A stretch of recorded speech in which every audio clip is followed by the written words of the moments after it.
Welcome back. I'm Jay. We got Steve behind the camera. This is the Heads Up Show, and today, Steve, we're talking about Facemask. Dude, it's been a while since we hooked up our boy Facemask. Facemask masks. Right. Yes. So handmade, man. We get a few into these every few weeks, and I wish we could do a video and show you guys all of them that come in. But you know what?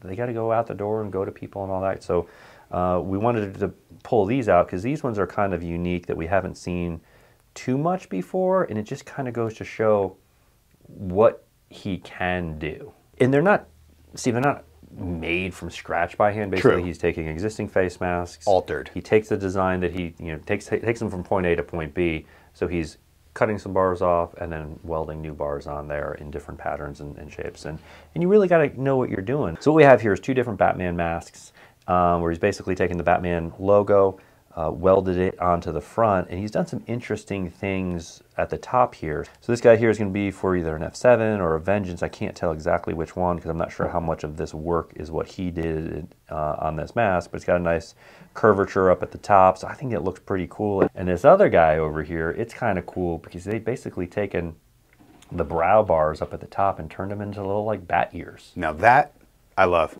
Yeah, I think they're both cool. Yeah, they are. I do like the bat ears. Yeah.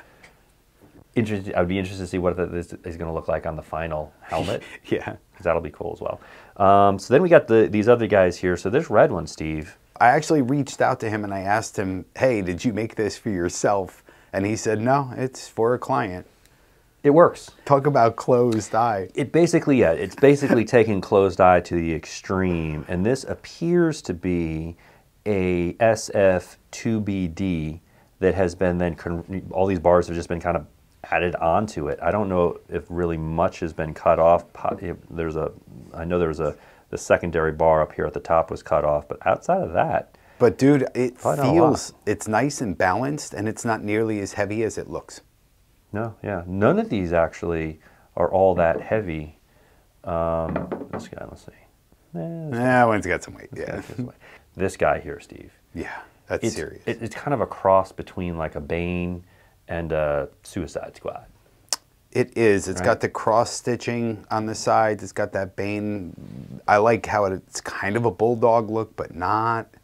It's cool. It's kind of. It's cool. It's kind of cool, man. It's to me, it's too heavy to.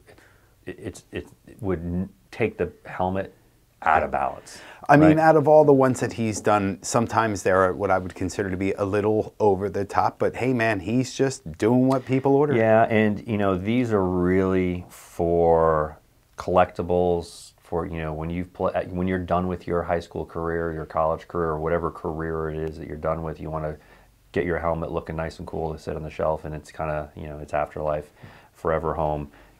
Doing this kind of stuff is it's pretty cool. If you guys haven't found him on Instagram or followed him yet, do yourself a favor and follow him. So listen, let us know which one of these you think is your favorite. We're going to say this one is Batman #1. Let's say this one is the Red H. We'll say this one is Bane/Suicide. And we'll say this one is Batman 2. We'll put a little poll up here. Just curious to see what your take is. Steve, I'm going to go with my favorite one, Batman #2. Yeah, it's a toss-up between Batman #2 and the H. Well, we all know your favorite color is red. It's hard not to look at that, man. It's going to be the red one. Yeah, so listen. Let us know which one is your favorite. Take the poll up here. Leave your comments below. What do you think? What kind of designs do you want to see in the future? Until next time, cheers. Cheers.